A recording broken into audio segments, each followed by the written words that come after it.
Okay, page 48, about the middle of the page, second paragraph down. Now let's ponder the need for a list of the more glaring personality defects all of us have in varying degrees. To those having religious training, such a list would set forth serious violations of moral principles. Some others will think of this list as defects of character. Still others will call it an index of maladjustments.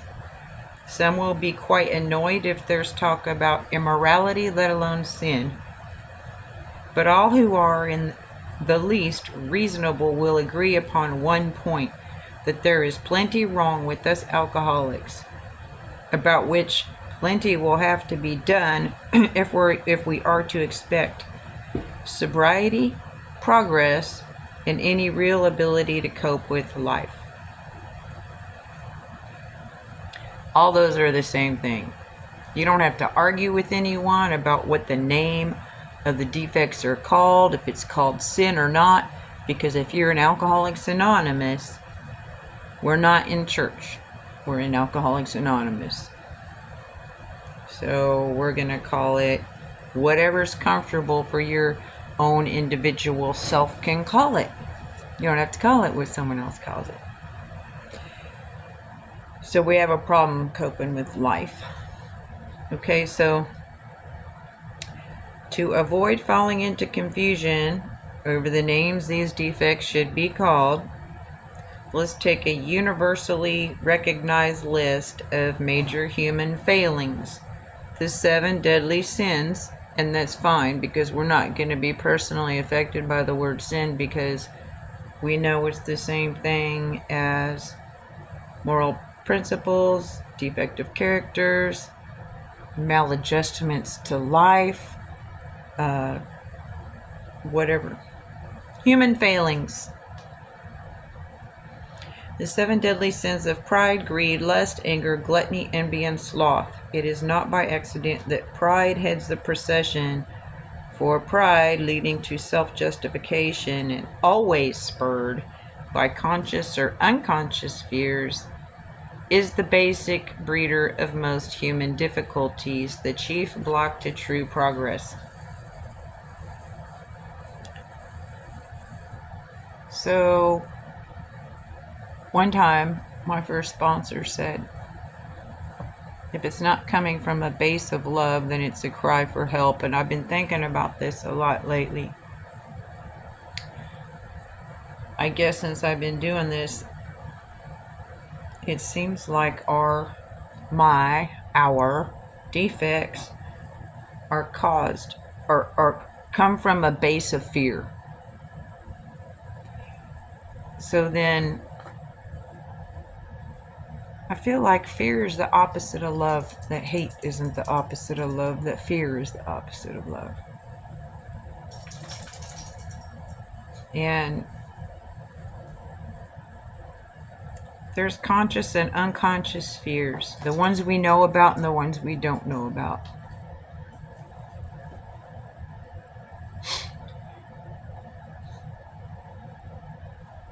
Now we got notes that says pride comes from fear. Pride is the source of shame.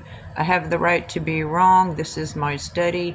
If you think I'm wrong, go check it out yourself. Do your own research. So pride says nothing's wrong with me, and shame says something's wrong with me.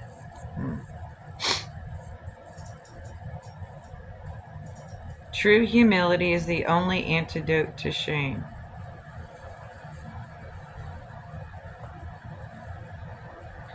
Chief block to true progress. Okay. I got a lot of notes. Look. On my page. Okay, pride. So fear is the chief block to true progress. Not pride, but fear. Fear is the chief block to true progress. So then part of my recovery is going to be overcoming my fears in a reasonable way. Okay, pride lures us into making demands upon ourselves or upon others which cannot be met without perverting or misusing our God-given instincts. Okay? Pride invites us, pride baits us, pride lures us, pride deceives us into demanding things from other people that they cannot do. They cannot do without twisting their instincts. And so pride lures me, deceives me into demanding that I become something that I'm not, and where I can twist my own instincts by going, it's almost like saying I'm going against my conscience, you know?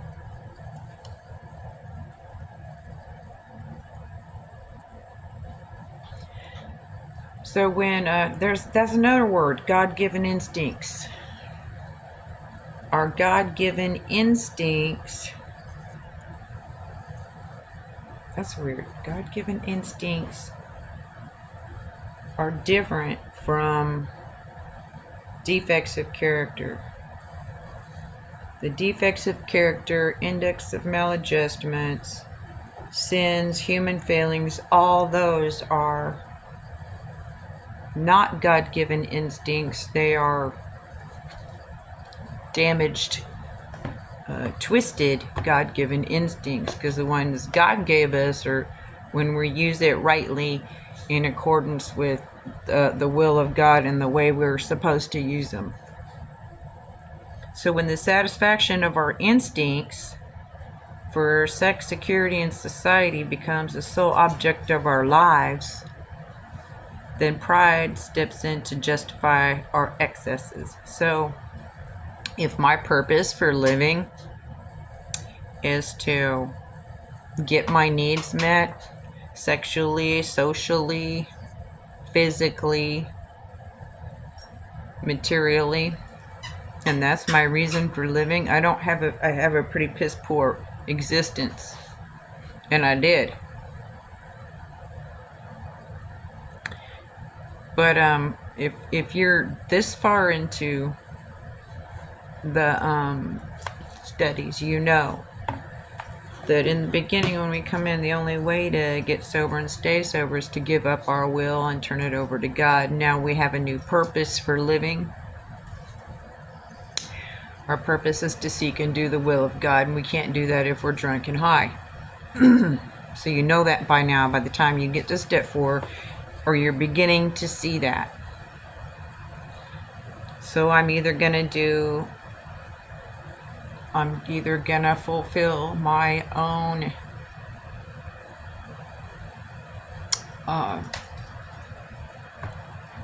prideful, fleshly, materialistic desires, and or I'm going to give them up for something actually better, but we don't really know what we're going to get better until we're willing to give them up. And it took me a long time to be willing to give them up, because I thought if I got whatever I wanted, I'd be happy. But when I got whatever I wanted, I was more miserable than before.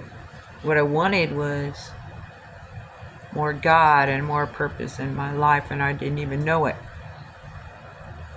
All these failings generate fear, a soul sickness in its own right. Then fear in turn generates more character defects. So it starts, continues, and ends with fear. Okay? So if conscious and unconscious fears are the basic breeders of our defects, and so fear breeds defects, and the defects breeds fear, and fear breeds defects, then it's a vicious cycle. At some point we have to stop and say, you know what, I may be afraid, but I'm going to face it. Because if I don't, it's just going to keep going around in a circle forever, and I can't live that way anymore. And then it calls fear a soul sickness in its own right, because fear is a soul sickness. Alcoholism is a soul sickness, is what it's saying. Also. Okay, unreasonable fear. That means like it's not based on any kind of fact or reason or logic. It's an unreasonable fear that's coming from somewhere else. Probably when you get deeper into your inventory, you may find out like I did, these fears are coming from somewhere else. Somebody else. Someone tried to put a fear inside of me to control me, maybe. Who knows?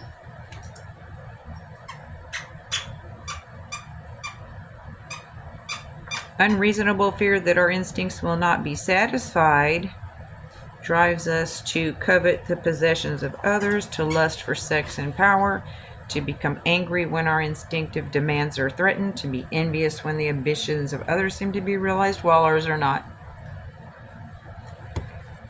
So, I don't know about anyone. I grew up super poor, and there were times we went hungry for days, okay?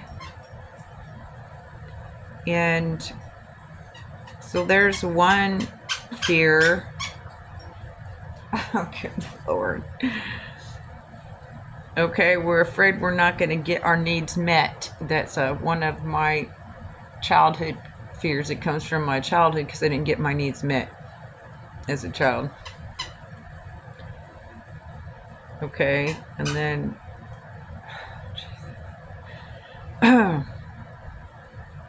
covet means to crave after what someone else has, and so does lust. We know what anger is.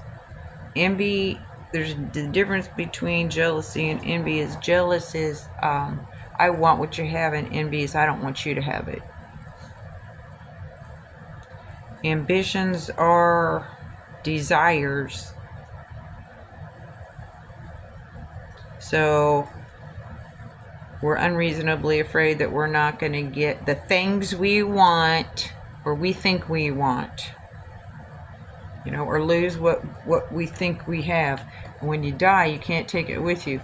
And then, like I said, when I got everything I wanted, I was miserable. I was more miserable than before. I didn't know how to be grateful for anything. Fearing we'll never have enough. Okay, we eat, drink, and grab for more of everything than we need, fearing we shall never have enough. And with genuine alarm at the prospect of work, we stay lazy, we loaf and procrastinate, or at best work grudgingly and under half steam. Okay, so why are we genuinely alarmed at the prospect of work? Okay. Yeah, fear activates all of our defects. Here's something about fear. And it's not in the book. Being fearless means embracing a mindset of courage, resilience, and freedom from the constraints of fear. It involves stepping outside of your comfort zone, taking risks, and facing challenges head on, without allowing fear to dictate your actions or limit your potential. Anytime I'm feeling afraid of something, that shows me where I can grow at, where I can gain more courage at, where I can gain more resilience at, where I can get stronger at, what I can overcome next, what I need to do, what I need to work on. That's what I need to work on, whatever I'm afraid of, if it's an unreasonable fear. Not a healthy fear, you know, is different than an unreasonable fear. We all have healthy fears, and that's good.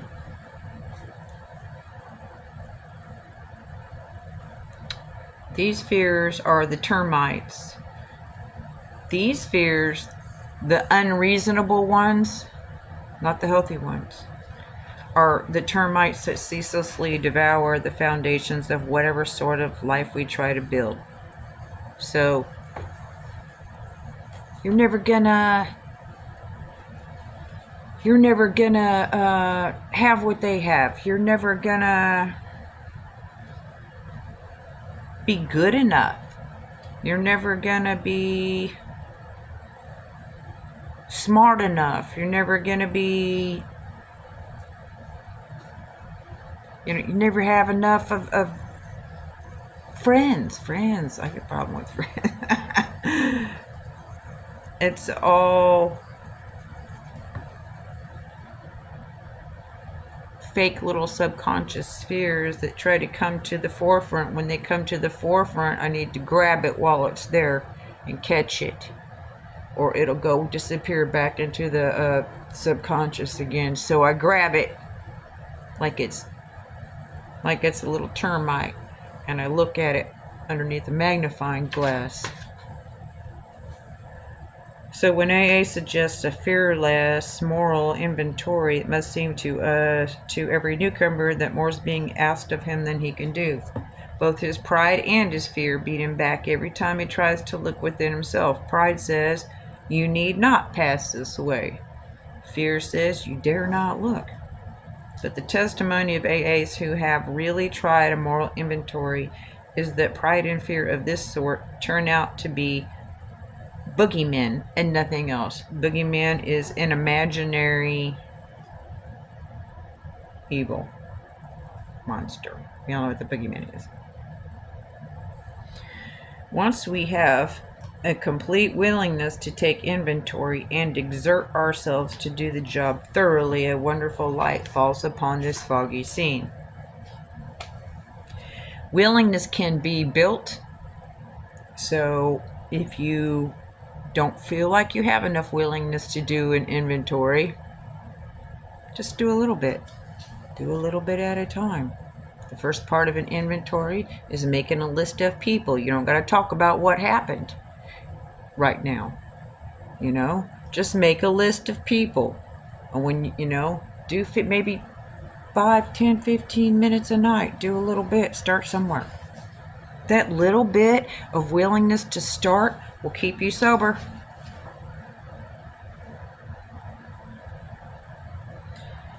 And exertion, once again, implies physical effort. It's going to take some physical effort to do the job thoroughly. Thoroughly is in detail. A wonderful light falls on this foggy scene, because it's going to dispel the unreasonable fear. So when you confront it, it evaporates like fog evaporates when the sun hits it. As we persist, a brand new kind of confidence is born, and the sense of relief at finally facing ourselves is indescribable. These are the first fruits of step 4. So when you start dispelling the fear by willingness to take action, what you get is a type of confidence. I'm going to say courage. Yeah, confidence. I have 3 definitions of confidence. One is certain about something. 2 is feeling of self-assurance arising from appreciation of one's own abilities or qualities. And 3 is the secret or private matter told to someone under a condition of trust. This confidence is the second definition. We're feeling self-assurance because we appreciate that we are capable of the willingness and the courage to move forward and take action. That's the first fruits of step 4, and our fear starts to dissipate. So by now the newcomers probably arrived at the following conclusions: that his character defects, representing instincts gone astray, have been the primary cause of his drinking and his failure at life. that unless he's now willing to work hard at the elimination of the worst of these defects, both sobriety and peace of mind will still elude him, that all the faulty foundation of his life will have to be torn out and built anew on bedrock. Okay? Why did I drink? People want to know what caused it.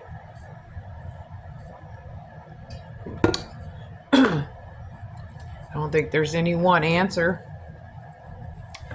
But one of the answers says the primary cause is these twisted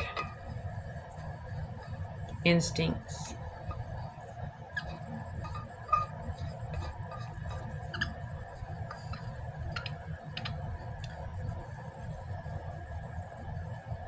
And then willing to work hard. Once we see the defects that we have and continue to look at them and continue to ask God to remove them and continue to ask God to replace them with the opposite and equal attribute. So instead of fear, courage, it'll happen. Peace of mind. Who wants that? Peace of mind. Sobriety and peace of mind. That's awesome. So now the way that I've been doing things doesn't work. And I got to start all over. Wipe the slate clean. Bedrock. Bedrock is fundamental principles on which something is look. Something is, I want to say built or based.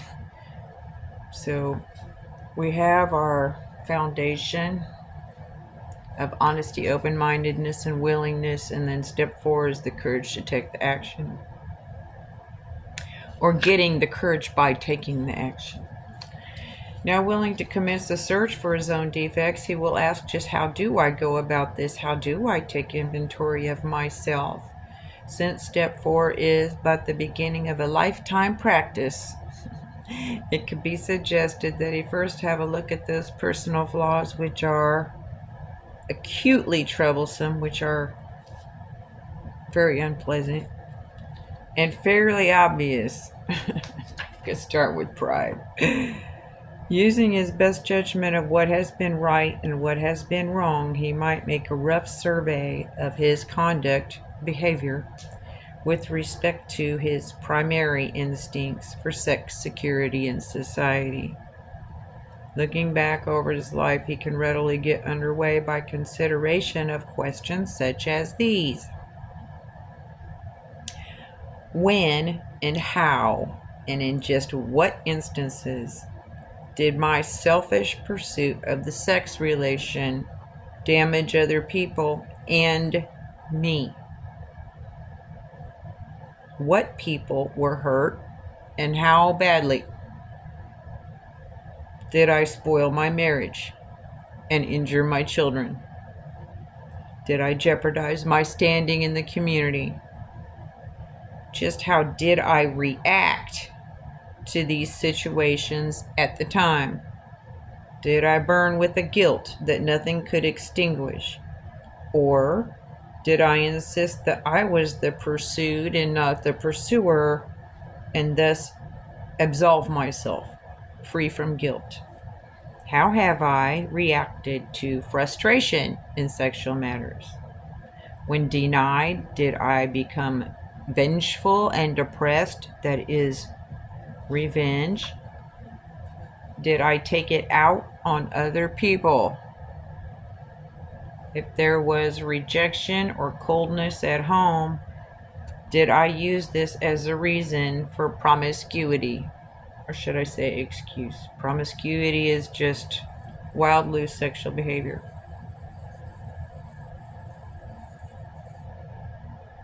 So, who, what, when, where, why, and how.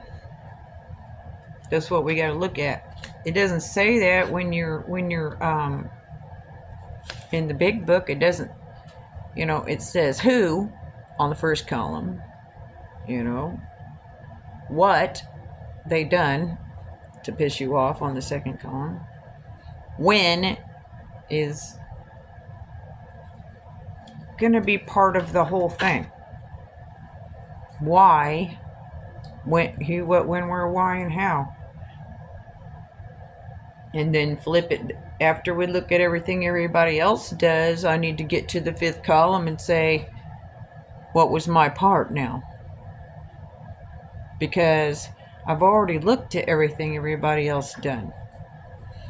And looking at what they done isn't going to keep me sober. It's going to keep me drunk. But if I look at what I done, then I can change and stay sober. Also of importance for most alcoholics are the questions they must ask about their behavior respecting financial and emotional security. I really want to stop.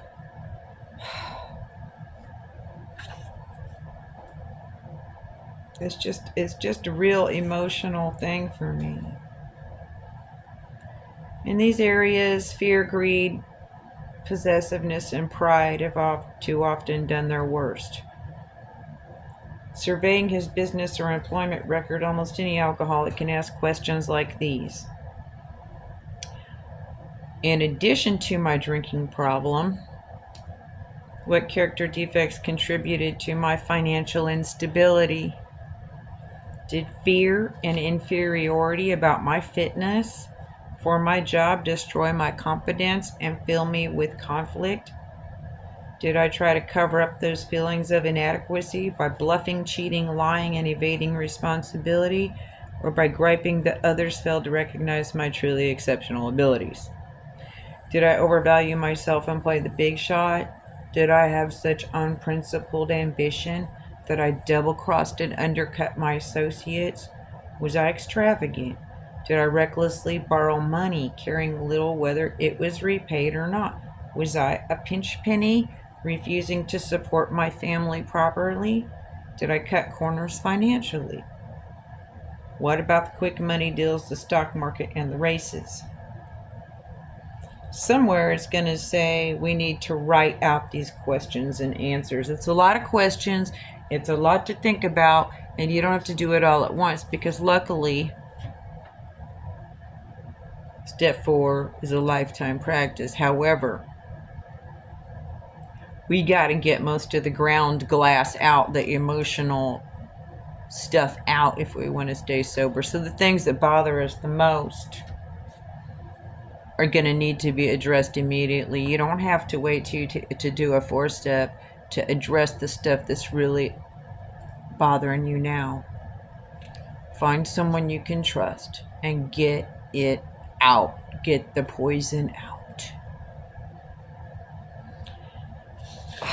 I'm so tired of it. I got to go to a meeting. Business women in AA will naturally find that many of these questions apply to them too, but the alcoholic housewife can also make the family financially insecure. She can juggle charge accounts, manipulate the food budget, spend her afternoons gambling, and run her husband into debt by irresponsibility, waste, and extravagance. But all alcoholics who have drunk themselves out of jobs, family, and friends will need to cross-examine themselves ruthlessly to determine how their own personality defects have thus demolished their security. Ruthlessly means without pity. We're not going to feel sorry for ourselves, okay? And it doesn't mean we're going to kick our ass, but it does mean that we need to get real with ourselves. There's no one else that really needs to look and know about your personality defects except for maybe your sponsor, your preacher, whoever else you tell it to. Pretty sure everybody knows what mine are. Okay. Yeah, I'm going to stop here because I really need to go to a meeting, and it's 30 minutes is just probably all the time, and I'm going to have to add another to this. We'll start at page 32. We're going to go into depth about all this. there's a lot of stuff, and I can only do so much. So, God bless you. Stay sober. Go to meeting. I am.